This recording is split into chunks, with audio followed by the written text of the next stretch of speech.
So I have some very basic information from a source, and it is that there is a person who has been detained in the Nancy Guthrie investigation that they are planning to question. They may have already started questioning. I am not being told that this person is being called a suspect or a person of interest, just that there is someone detained right now, and the location is somewhere south of Tucson, in Pima County, but south of Tucson.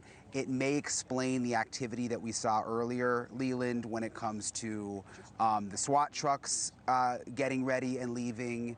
And like I said, there was just a flurry of activity a couple of hours ago, and we do now have confirmed that there is someone detained, and I was told that questioning was going to begin sometime soon. Okay, Brian, stay with us. We've got Tracy, Walder, Chris Hinkle, both formerly of the FBI. Tracy, just putting this timeline together, because those SWAT team vehicles left within minutes of the video being put out. Is this a situation potentially where investigators had a suspect in mind or a person in mind and released the video to see what that person did? It could have been a ruse, absolutely. I think there's no question. But I also think that video, if you take it in connection with Savannah Guthrie's video from the night before, really indicated to me that they did need the public's help in terms of finding a suspect. And because this individual was essentially, and rightly so, blasted all over the media throughout the US, hopefully someone close to this individual who knows this individual, who recognizes some of these features, came forward, and they could be questioning one of those individuals, or they could be questioning the person on the camera. Look, and Chris, we got to be very careful in these situations, and we are all in the media, I think, should be at least resident and hesitant, knowing past situations where we've been through, where someone was put forth as a suspect or a person of interest, turned out not to be. I'm thinking about Elizabeth Smart's kidnapping. I'm thinking about the Atlanta Olympic Park bombers.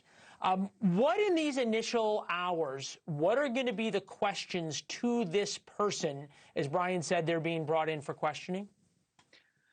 Well, they're gonna want to confirm, corroborate, or just get some clarification on the information that led to them actually talking to this person. But I agree with you. People that engage in what I call confirmation bias, when they say this must be the person, so they end up looking at only the information that confirms the bias that they have toward that individual, that is just a detriment to any investigator. You've got to let the facts take you where they go. And we knew we were going to get a lot of activity once this video was put out there. Somebody knows who this person is. Somebody recognizes something, whether it's the gloves, the jacket, the backpack, the size of the shoes. It could be any of that. So it is something that I did expect, and I think we'll see more and more activity. It could be that this person is the suspect. It could also be that it's just a coincidence that this individual had something similar to what we see in the video. But I don't want to get out ahead of this and make a false accusation. No. Tracy, Brian reported that the FBI's HRT, Hostage Response Rescue Team, was brought in to Tucson. Oftentimes former Tier 1 military operators, Delta Force, SEAL Team 6, certainly people who had been on the SEALs teams, who train day in, day out in hostage rescue. That at least leaves the possibility open that they believe that Nancy Guthrie is still alive. Absolutely. The HRT is really the best at what they do, in my opinion. I worked with them in the FBI. I also worked with them when I was in Afghanistan with the CIA as well to negotiate individuals and their release. So I think part of it here is that they have to operate, unless they have information that she is in fact deceased, unless they have that confirmation, which we don't, no one has given that information out.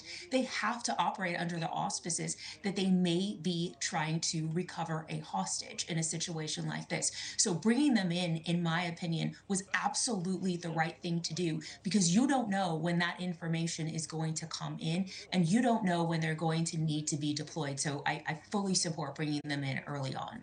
Thank you for watching. Subscribe below and download our NewsNation app right now on your phone, and you will get fact-based, unbiased news for all Americans.